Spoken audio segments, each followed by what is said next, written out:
So ayan, nakikita nyo ang bill sa tubig. Ito, 1541. So ano to, kailan ba due date nito? Feb 10 pa yung due date.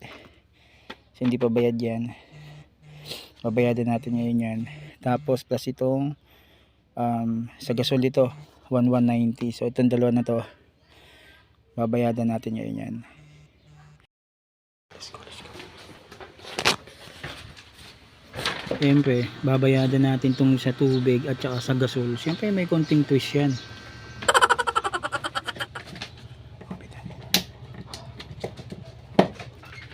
Balik natin yan. Ha? Oh.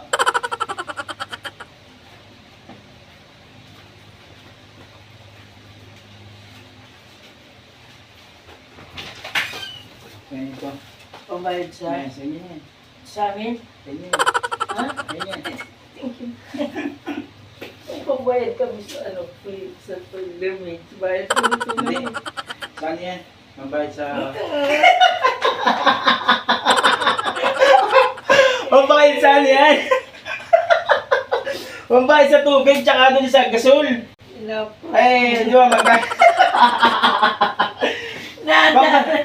pambayad ka yung ano, 1190 sa gasol. O, tapos yung dito, 1541 Sa tubig. sa tubig. Plus yung dalawang 25 kg na Kilo bigas. bigas. O, di ibig sabihin, isang sako na yun, tigdalawa. Ito, Ito dyan. oh, ayun yung pambayad. So, bayadan niyo yan mamaya.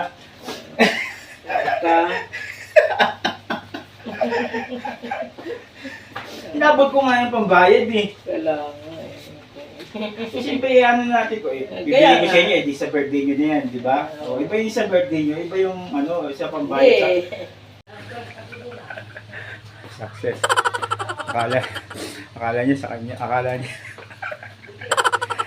niya sa kanya yung binigay ko 5,000. Pambayad ng, ano yun, pambayad ng, tawag dito, pambayad sa tubig at saka sa gasol.